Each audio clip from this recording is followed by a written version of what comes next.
When I secretly bought a duplex, I found out my parents planned for my brother's whole family to move in rent-free. I stayed quiet until they drove by and saw both units rented.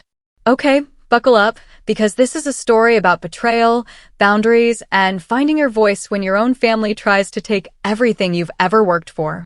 Imagine spending 6 grueling years scrimping, saving every single penny for your absolute dream, only to find your own parents had already planned to move your irresponsible brother and his entire family, rent-free, into the house you'd secretly bought with your life savings.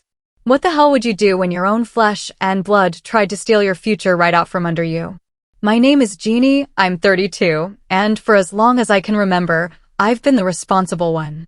Growing up in Boston, our family, led by my parents Martha and Frank, always drilled into us that family comes first. But somehow, that burden of always helping seemed to land squarely on my shoulders, not my older brother, Kevin. Kevin, who's now 36, was always the charming one, quick with a joke, but notoriously terrible with money. By 25, he was drowning in credit card debt from impulsive buys like a motorcycle and expensive vacations.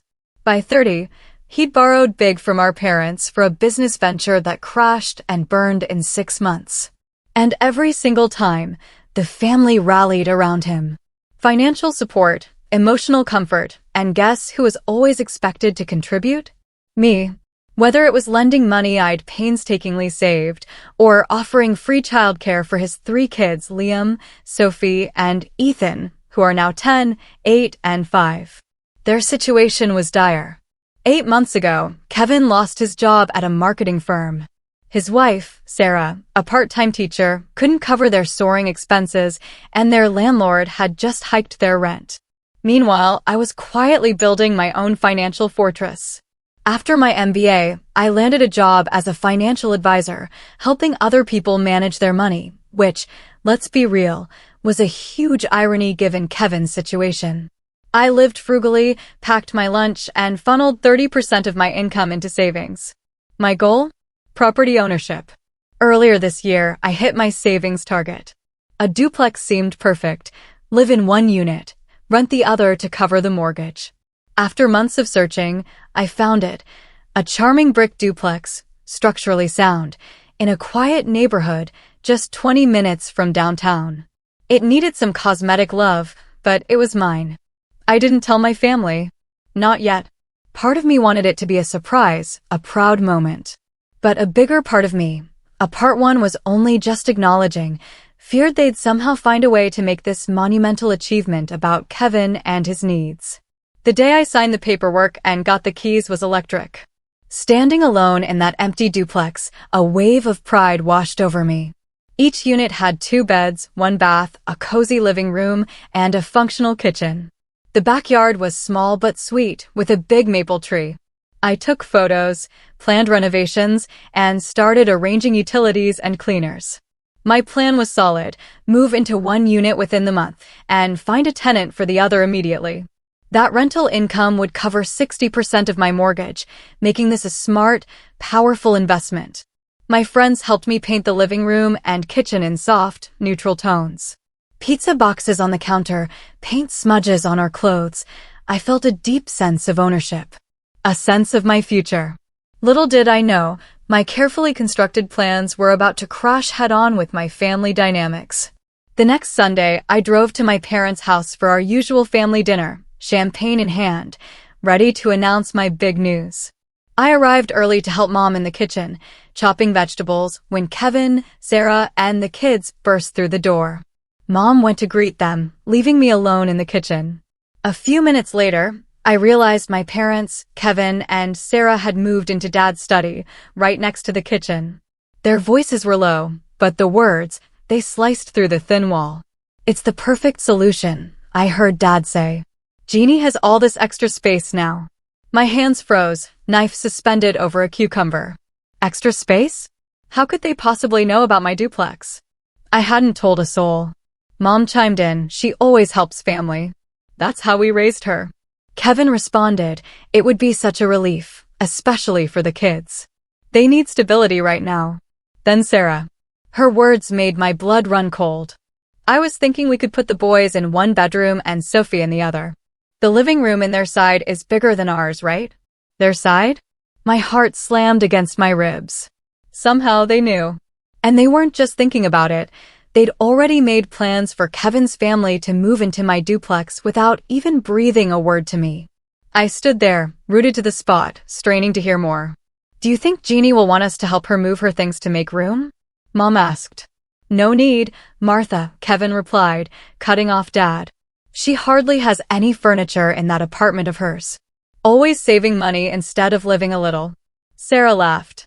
Well, we can help her decorate. I have so many ideas for making that place feel like a real home. My cheeks burned with a mix of fury and disbelief. They hadn't just discovered my purchase. They'd decided Kevin's family was moving into the second unit. And from the sounds of it, rent-free. I forced myself to keep chopping, my mind racing. How did they find out? Mrs. Johnson from church, I'd later learn. But the presumption was staggering. At dinner, I waited, curious to see how they'd present this grand plan. After pleasantries, Dad cleared his throat. Jeannie, he began, a smile playing on his lips, we have some wonderful news. We've found the perfect solution to Kevin's housing problem. I took a sip of water, avoiding eye contact.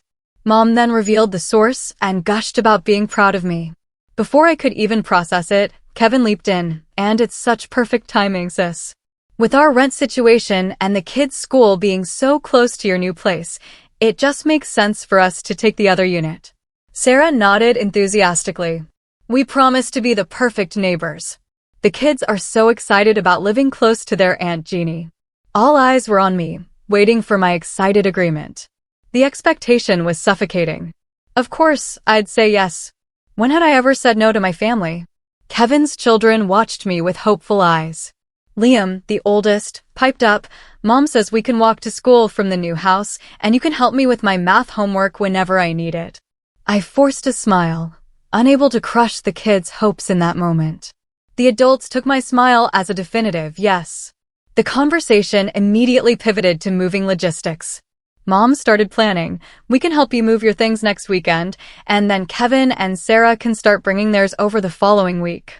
Kevin added, the timing is perfect since our lease is up at the end of the month, and without rent to pay, we can finally start getting ahead financially. There it was. Explicit. Rent-free. Not a single person at that table seemed to think this was an extraordinary request. No one asked how it would affect my mortgage, my financial plans, or my life. They hadn't considered that I might have my own plans for the property I'd worked so damn hard to purchase. I stayed quiet, pushing food around my plate, a lifetime of being the family peacekeeper holding me back from causing a scene. But inside, something had irrevocably shifted. A boundary had been violently crossed, and I knew, with absolute certainty, I could not ignore it. The drive home was a blur of conflicting emotions. Memories flooded back. The summer vacation I canceled to loan Kevin money for car repairs. The weekend spent babysitting so he and Sarah could have date nights. The countless times I was expected to pick up the slack because I was single and supposedly had fewer responsibilities. As I pulled into my apartment parking lot, I made a decision. This time, it would be different. This time, I would come first. The next morning, I woke with a clarity I hadn't felt in years. At my kitchen table, coffee in hand, I pulled out a notebook and started listing every instance my family had taken advantage of my generosity without reciprocation. The list grew, quickly filling the page. Paying my way through college while my parents fully funded Kevin's tuition. The 3 separate occasions Kevin borrowed money from me, with vague promises to pay it back someday. The Christmas my parents suggested I buy the expensive gaming console for all the kids since I didn't have children of my own to spend money on. The pattern was glaringly clear. I was the family safety net, the responsible one who would always sacrifice. But what truly stung was the complete lack of consideration for my goals and dreams. Not once during that dinner had anyone asked my plans for the duplex. The assumption was that my property, my investment, was a family resource to be allocated according to their needs. I called my closest friend, Taylor, who had helped me move furniture. When I explained, her outrage was immediate and validating. Jeannie, that's absolutely ridiculous. You saved for years for this. It's your investment, your future. They can't just decide to move in without asking you, let alone expect to live there for free. But their family, I said, a faint echo of my ingrained conditioning. And Kevin does have the kids to think about. Taylor sighed. Being family doesn't give them the right to take advantage of you. Would Kevin do the same for you if the situations were reversed? We both knew the answer. No. Kevin had never shown that level of sacrifice for me. You need to set boundaries, Jeannie, she pressed. If you let them move in now, especially rent-free, you'll never get them out and your investment will become a financial burden instead of the asset you worked so hard for. She was right. Deep down, I knew it. After our call, I made another decision. I wouldn't confront them yet. Instead, I would accelerate my original plan. That afternoon, I contacted 3 property management companies. By Tuesday evening, I had signed a contract with Cornerstone Property Management, a reputable firm. Their manager, David, assured me they could find qualified tenants quickly. I decided right then, I would rent both units. No living in one myself. This would maximize my rental income and create a clean break from family expectations. I'd find a small apartment closer to my office, reducing my commute and creating much-needed separation. By Friday, Cornerstone had viewings lined up. I took a day off, meeting David to prep the units. He suggested a 12-month lease with rent slightly above what I'd calculated, covering nearly 75% of my mortgage. The following week was a whirlwind. While dodging calls and texts from my family about moving plans, I was secretly meeting tenants, reviewing applications, and drafting leases. I even skipped Sunday dinner, claiming an urgent client project. By the end of that week, I had signed lease agreements with 2 separate, qualified tenants. The unit I'd initially planned for myself went to a young professional couple, Michael and Lisa, who worked at a nearby hospital.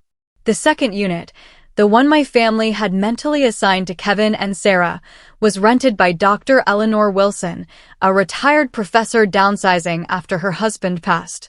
Both leases began on the 1st of the following month, just 2 weeks away. I quickly found a small, modern 1-bedroom apartment 3 blocks from my office. The rent was higher, but the convenience and the dual income from the duplex meant my overall housing expenses would still be lower. I signed a 6-month lease and arranged my move for the upcoming weekend. Only Taylor and 2 other close friends knew my new address, sworn to secrecy. I'd tell my family eventually, of course, but not until both duplex units were occupied and it was too late for them to change my plans. The guilt was considerable. Kevin called, asking if I needed help packing my apartment. I gave vague responses about not being ready. Mom texted about measuring for curtains in Kevin's side. I replied that I was still dealing with paperwork. As move-in day approached for my new tenants, the calls and texts from my family grew more frequent, more insistent. Sarah sent Pinterest links for my unit. Dad called to discuss, helping with moving costs for Kevin. Mom left voicemails about a housewarming party for all of us. Each message cranked up my anxiety, but also hardened my resolve. The pattern was so clear, my family making plans for my life, my resources, my future, without consulting me. Always assuming I would go along with whatever they decided was best, even when it primarily benefited Kevin at my expense. The weekend before the tenants were scheduled to move in, I successfully relocated to my new apartment. It was cozy, convenient, with a small balcony. As I unpacked, I felt a strange mix of guilt and anxiety about the inevitable confrontation, but also a growing sense of pride and independence. I was taking control of my life and my financial future in a way that felt both terrifying and exhilarating. The final piece of my plan clicked. David from Property Management confirmed both sets of tenants would move in that Saturday. Everything was ready. Now, I just had to brace for the storm. The week leading up to move-in day was tense. Kevin texted daily, asking when they could drop off boxes. Hey sis, can we drop off some of the kids' stuff this weekend? Sarah has already packed up their rooms, he wrote on Monday. I replied, still finalizing some things with the property. We'll let you know soon. Tuesday Mom called. I let it go to voicemail. Jeannie, sweetheart, I picked up some lovely curtains for your living room. I thought we could hang them this weekend when we help you get settled. I texted back, thanks Mom, but I'm still sorting things out. Might need to postpone a bit. By Wednesday, Dad joined the campaign. His text was more direct. Kevin needs to give notice to his landlord by Friday. When can they start moving their things to your place? This required a real response. I called him after work, keeping my tone casual. Dad, I understand Kevin is anxious, but there are still some repairs and paperwork I need to take care of before anyone can move in. I'll have a better timeline next week. His frustration was evident. Jeannie, they need to make decisions now. Their landlord is already showing their apartment. We can't leave them without a place to live. I understand, Dad, I replied, voice steady. But I need to make sure everything is properly set up. First, I'll figure it out and let everyone know soon. Thursday brought an unexpected visit from Kevin to my office. He looked agitated, pacing the lobby. When he saw me, he immediately launched into his concerns. Jeannie, we need to talk about move-in dates. Sarah is freaking out because we have to be out of our place by the end of the month, and you keep putting us off about when we can move into the duplex. I glanced at my receptionist, who was pretending not to listen. Kevin, I'm with a client right now, I said in a low voice. And this isn't something we should discuss at my workplace. Well, you don't answer your phone or respond to texts with actual information. So, what am I supposed to do? He retorted, his voice rising. I took a deep breath. I have things under control.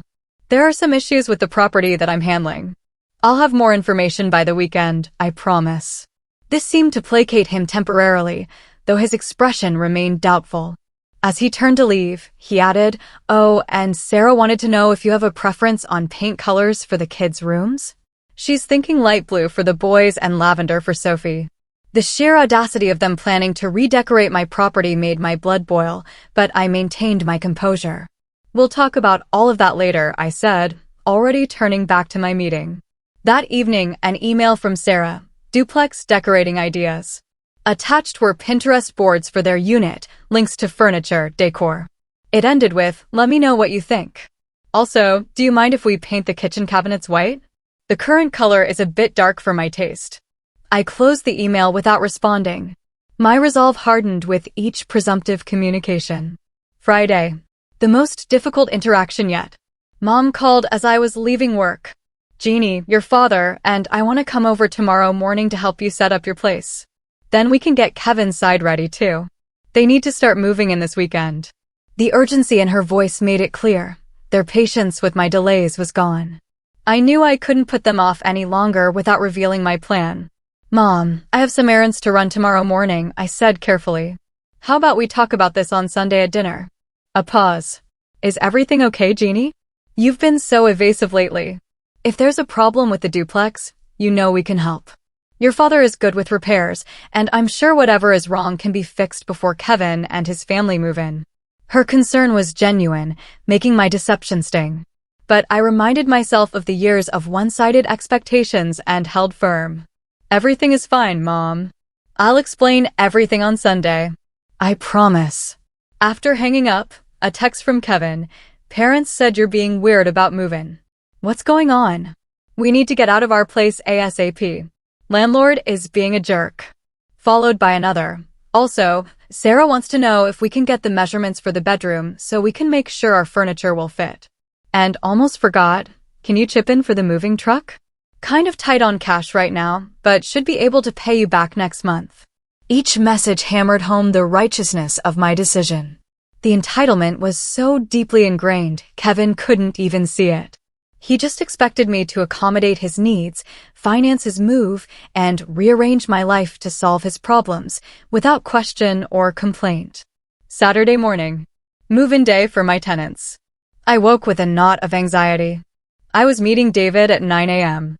Dr. Wilson at 9:30, Michael and Lisa at 11. Just as I was about to leave my new apartment, my phone rang. Dad. Jeannie, he said, without preamble, your mother and I are heading to the duplex now. We thought we'd surprise you and bring breakfast. Kevin and Sarah are meeting us there with some boxes. My heart leaped into my throat. They were going to arrive before me, before the tenants, before I had a chance to explain. The confrontation I'd been dreading was about to happen in the worst possible way. Actually, Dad, I'm not at the duplex, I managed. I'm on my way there now to meet someone. Perfect. We'll see you there, he replied cheerfully, hanging up before I could protest further.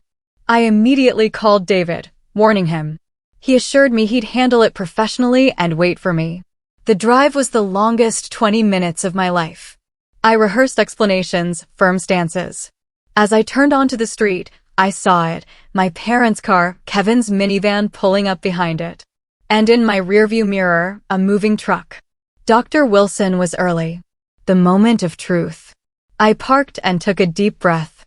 My family stood on the sidewalk, looking confused. David, in his cornerstone property management polo, was talking to them, gesturing. As I stepped out, I heard Dad, there must be some mistake. This is my daughter's property. She bought it for our family. David saw me. He gave me a subtle nod. Mrs. Harper, he said, using my last name formally. Your family was just explaining that they thought they would be moving in today. I stepped forward, heart pounding. Mom, Dad, Kevin, Sarah, I began, my voice steadier than I expected. I need to explain something. Mom looked bewildered, clutching a bakery bag. Jeannie, what's going on? Who is this man? And why is there a moving truck coming? The truck had indeed arrived, parking across the street. Dr. Wilson, a dignified woman in her 60s, emerged and approached our group. Kevin, always quick to anger, stepped towards me. What the hell, Jeannie? We were supposed to move in today. We gave notice at our apartment already. Before I could respond, David intervened smoothly. Perhaps we should all step aside to allow Dr. Wilson to access her new home. He gestured to her. She has a scheduled move-in appointment, and her movers are waiting. Her new home? Sarah echoed, her voice rising. What is he talking about, Jeannie? All eyes turned to me. The moment had arrived. I straightened my shoulders and spoke clearly. I rented both units of the duplex to tenants. Dr. Wilson is moving into Unit A today, and another couple is moving into Unit B later this morning. The silence was deafening. Mom gasped. Dad's face darkened with anger. Kevin stared in disbelief. David, sensing the tension, turned to Dr. Wilson. Doctor, if you'll allow me a few minutes to resolve this family matter, I'll be right with you. She nodded understandingly and returned to her car. You did what? Dad finally asked, his voice dangerously quiet. I rented both units, I repeated. I signed year-long leases with qualified tenants through Cornerstone Property Management. Kevin exploded. Are you king kidding me? We have nowhere to live, Jeannie. We gave notice. Where are we supposed to go in 2 weeks? Sarah started to cry, turning away and pulling out her phone. Mom stepped forward, placing a hand on my arm. Sweetheart, there must be some misunderstanding. We discussed this. Kevin and his family need that second unit. You know their situation. I gently removed her hand. No, Mom. You discussed it. You all made plans for my property without asking me. You assumed I would just go along with it, like I always do. Dad interjected. We thought you would want to help your brother. Family helps family, Jeannie. That's how we raised you. His words, meant to induce guilt, instead fueled my determination.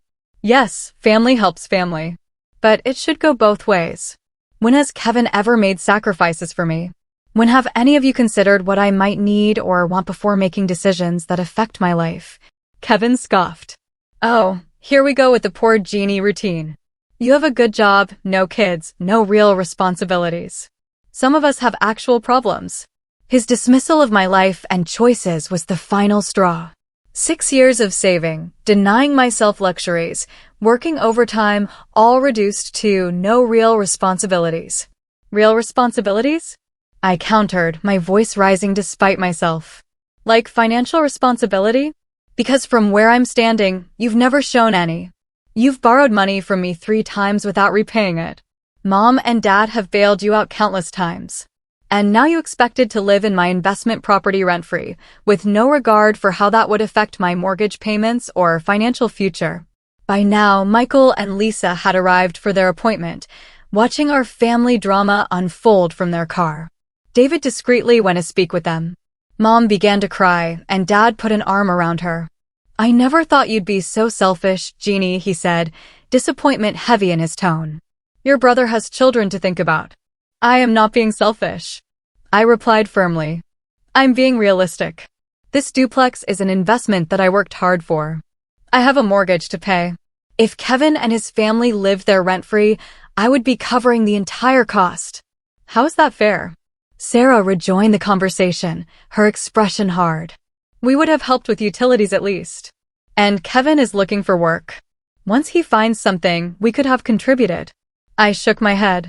That's not enough. And based on past experience, I don't believe it would have happened anyway.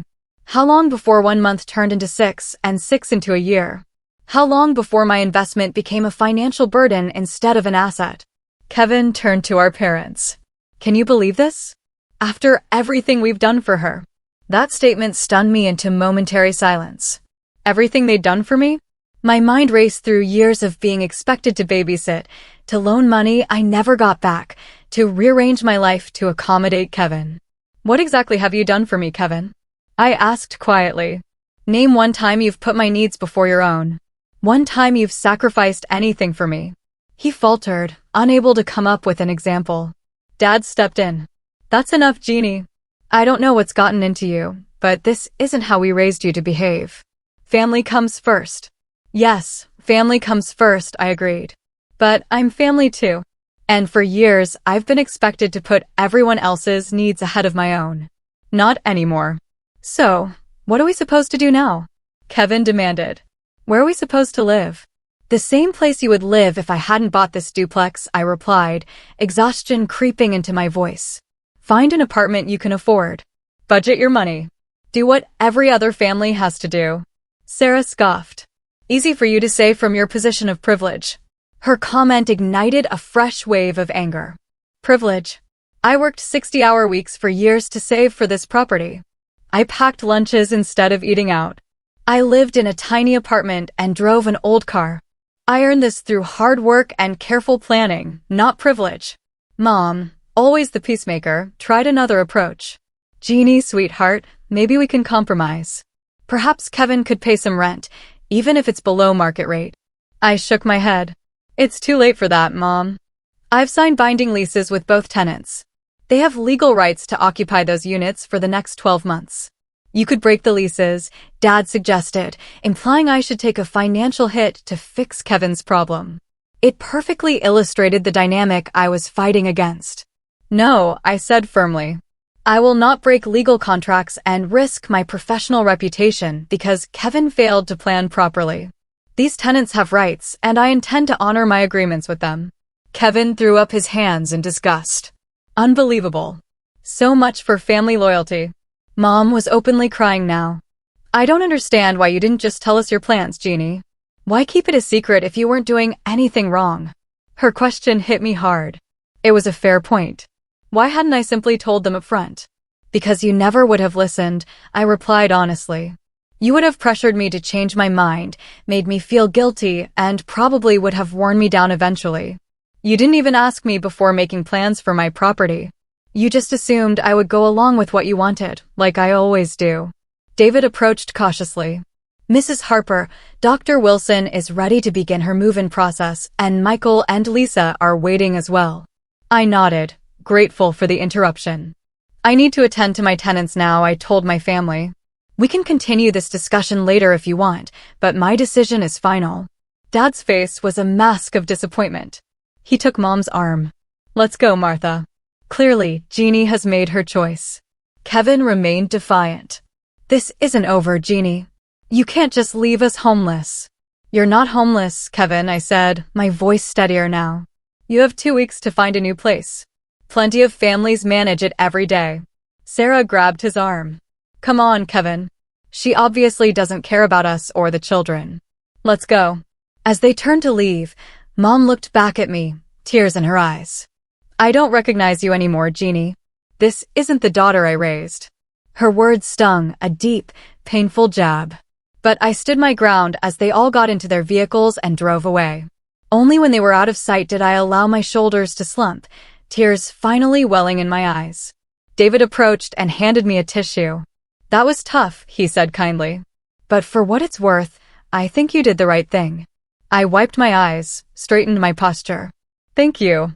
Now let's get Dr. Wilson moved into her new home. As we walked towards the duplex where Dr. Wilson waited patiently, a huge weight lifted from my shoulders. The confrontation had been every bit as painful as I'd anticipated, but it was also profoundly necessary. For perhaps the first time in my adult life, I had put my own needs first. The fallout would be significant, but so would the growth that came from finally breaking unhealthy patterns. As I extended my hand to greet Dr. Wilson, I managed a genuine smile.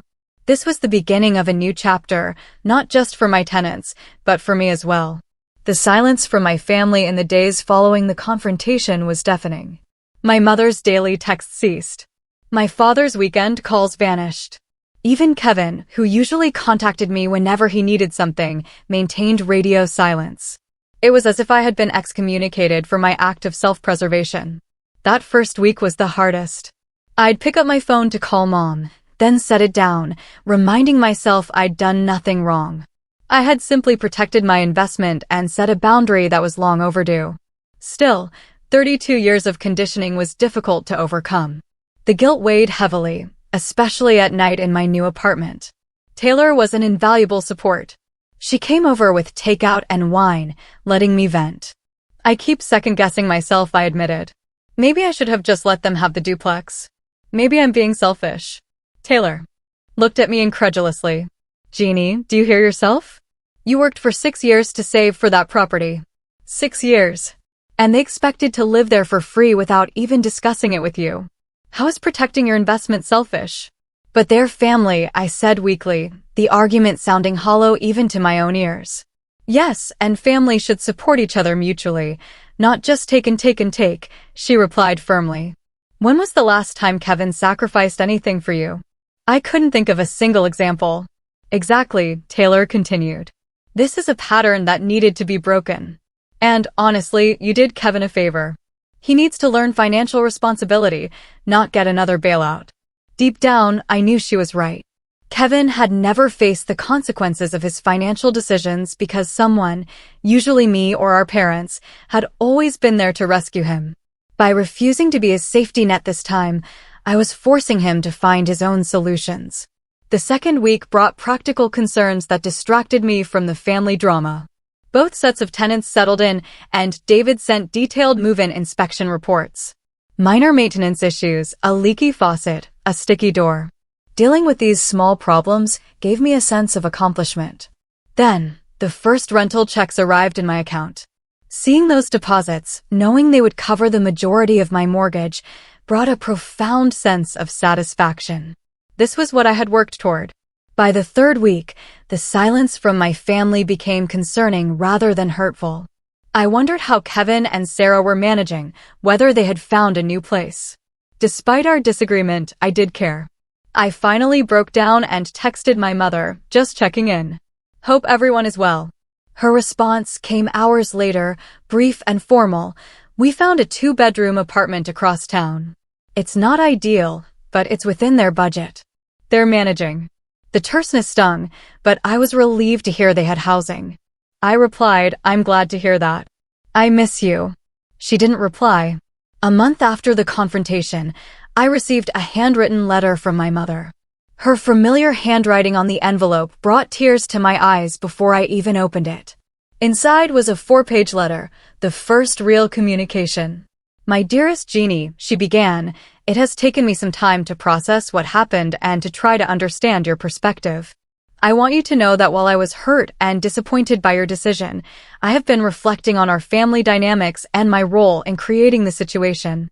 She went on to acknowledge that the family had often taken my generosity for granted and had developed expectations that were not fair to me. She admitted that Kevin had been allowed to rely too heavily on family support. Your father and I had good intentions, she wrote. We wanted to help Kevin through a difficult time, but we should have asked you first, not assumed you would go along with our plan. That was wrong of us, and I'm sorry. Her apology brought fresh tears. It was more than I had expected and exactly what I needed to hear. She continued, Kevin and Sarah have found a 2-bedroom apartment across town. It's not ideal, but it's within their budget. The children are sharing a room, which has been an adjustment, but they are resilient. Kevin has found part-time work at a warehouse while he continues to look for something in his field. Sarah has picked up more hours teaching. They are managing, which I suppose is the important thing. The letter ended with a cautious olive branch. We would love to see you at Sunday dinner this week if you're willing. I can't promise there won't be tension, but I can promise that your father and I will make an effort to respect your boundaries. Kevin may need more time. Love always, Mom. I held the letter to my chest, overwhelmed with relief and gratitude. It wasn't a complete resolution, but it was a start. The acknowledgement of my perspective and the apology felt like a miracle. That Sunday, I drove to my parents' house with a mixture of anxiety and hope. When my mother opened the door, there was an awkward hesitation before she pulled me into a tight hug. "I've missed you," she whispered. "I've missed you too, Mom," I replied, fighting back tears. Dinner was subdued. Kevin, Sarah, and the children weren't present, which was probably for the best. Dad was reserved at first, but as the meal progressed, he began to thaw. By dessert, we were having something resembling a normal conversation. Before I left, Dad took me aside. "It was wrong of us to make plans for your property without consulting you," he admitted gruffly. "You worked hard for that duplex. It's yours to do with as you choose." Coming from my father, this acknowledgement was significant. He had never been one to admit mistakes easily. "Thank you, Dad," I said, giving him a hug. "That means a lot to me." The road to complete reconciliation was longer with Kevin and Sarah. They declined several family dinners when they knew I would be present. When we finally did see each other at my nephew's birthday party 2 months later, the tension was palpable. Kevin was coolly polite. Sarah barely acknowledged me, but at least they were civil. The children, thankfully, were unchanged in their affection for their aunt. Sophie threw her arms around me. Liam eagerly showed me his science project. Even little Ethan wanted to sit on my lap during cake, a normalcy that helped ease the strained atmosphere. As months passed, family dynamics slowly shifted. My parents began to treat me with new respect, consulting me about decisions rather than informing me after the fact. They stopped automatically volunteering my time and resources.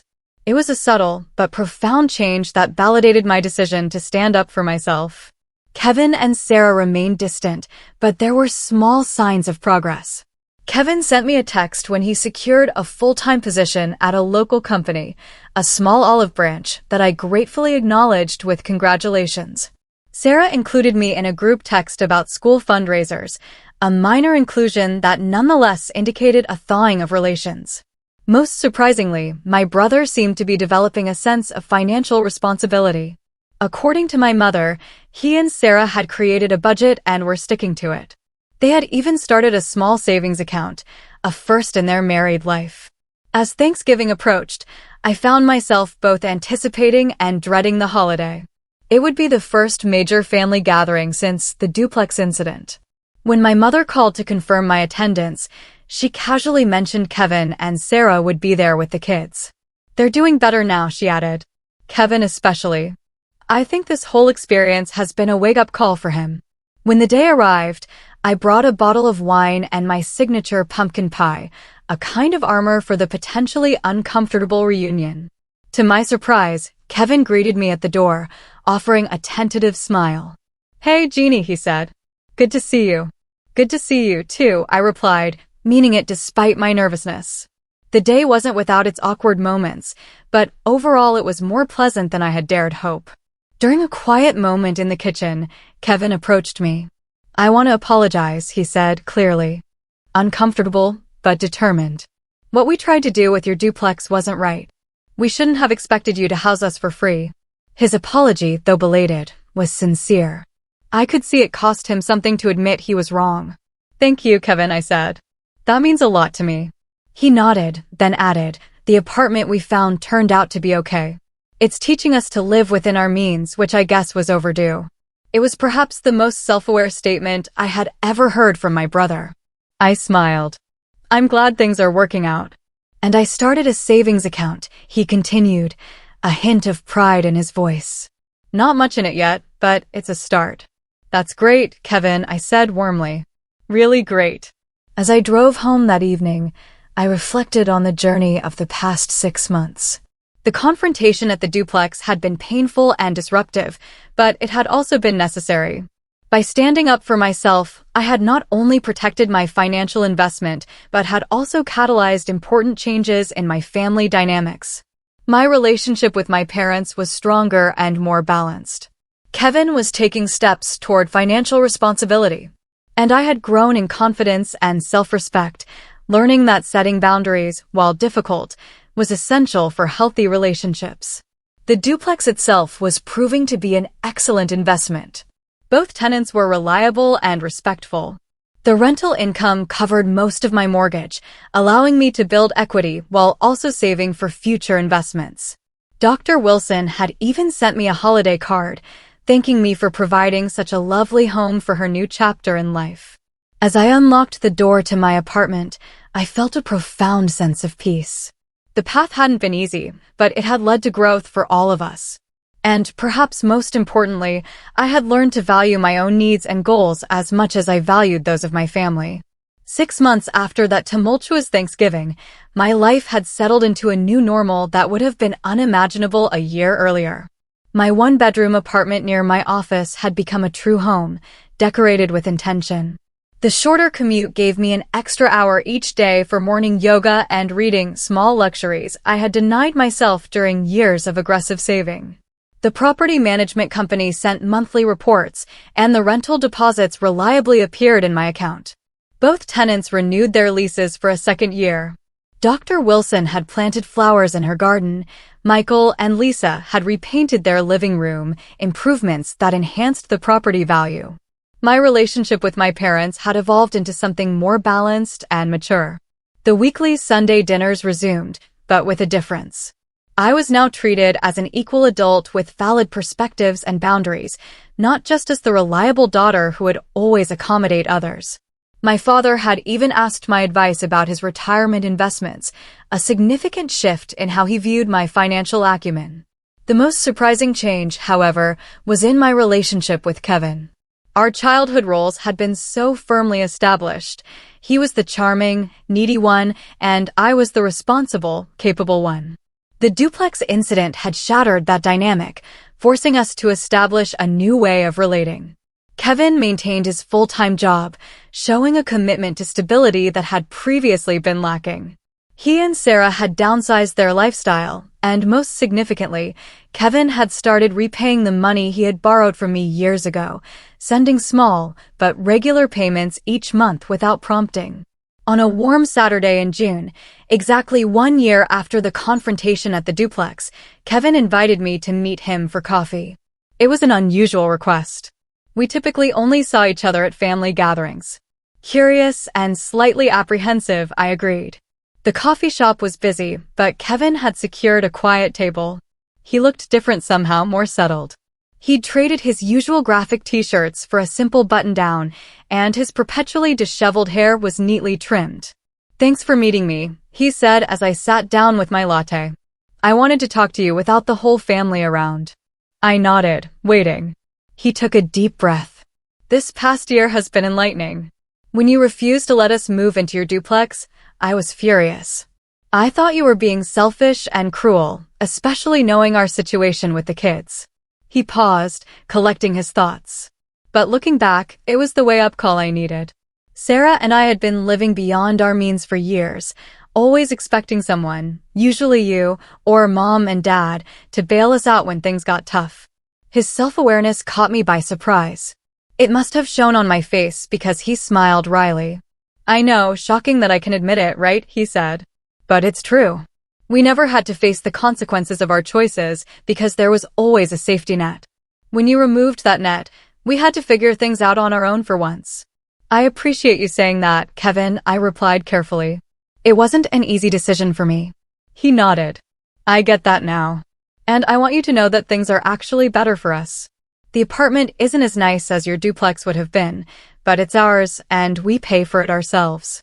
The kids are doing fine with sharing rooms, and Sarah and I finally had to sit down and make a real budget, something we should have done years ago."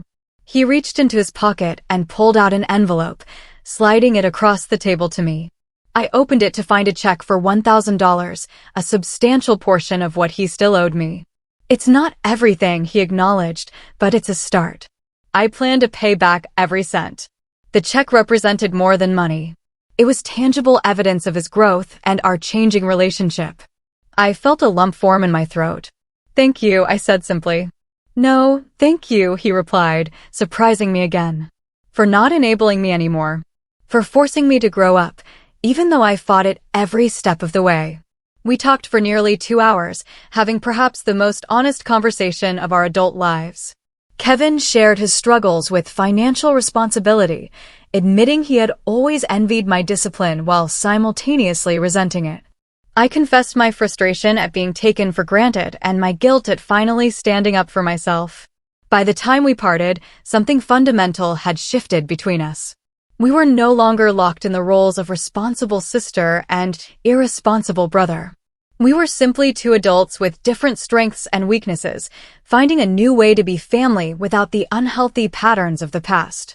The lessons I learned through the duplex experience extended far beyond family dynamics. I had discovered a confidence in my financial decisions that translated to other areas of my life. At work, I began speaking up more in meetings and taking on leadership roles. I negotiated a promotion and salary increase, advocating for myself with an assurance I had previously reserved for advocating for others. I also began exploring additional investment opportunities. The success of the duplex had given me both the financial means and the confidence to expand my portfolio. My personal relationships benefited from my newfound boundary setting as well. I became more selective about how I spent my time and energy, prioritizing connections that were reciprocal and supportive. I learned to say no without elaborate explanations or apologies, a simple skill that nevertheless transformed how I moved through the world. The next holiday season brought another milestone. For the first time, I hosted Thanksgiving dinner at my apartment. It was a tight fit, but everyone made it work, including Kevin, Sarah, and the children. My mother brought her traditional stuffing, and my father carved the turkey I had nervously prepared, following her recipe. As we gathered around my table, I looked at the faces of my family and felt a profound sense of gratitude. The journey had been difficult, but we had emerged stronger, with healthier relationships based on mutual respect rather than obligation and expectation. Kevin raised his glass in a toast. To Jeannie, he said, for teaching us all that true family support means helping each other grow, not enabling bad habits. And for making one hell of a turkey for her first Thanksgiving. Everyone laughed and clinked glasses. My mother reached over to squeeze my hand, her eyes communicating what words could not: pride, love, and a deep appreciation for the woman I had become. The duplex that had caused so much conflict had ultimately been the catalyst for positive change in all our lives. By standing firm in my decision, I had not only secured my financial future, but also helped my family evolve into healthier versions of themselves. The short-term pain had led to long-term growth that none of us could have anticipated. As I reflect on this journey, the lesson that resonates most deeply is this: setting boundaries is not selfish. It's necessary for healthy relationships. By finally valuing my own needs and goals as much as those of my family, I created space for all of us to grow. The old saying that you can't pour from an empty cup proved profoundly true. By taking care of my own financial and emotional well-being, I became more, not less, able to support my family in meaningful ways. The duplex stands as a physical reminder of this transformation. What began as a simple investment property became the turning point in our family story. The moment when old patterns were broken and new, healthier ones began to form. And for that unexpected gift, I am eternally grateful. So, tell me, have you ever had to set difficult boundaries with family members who took your generosity for granted? What did you do, and how did it turn out? Share your experiences in the comments below. I really want to hear your stories. Thank you for listening. Take care.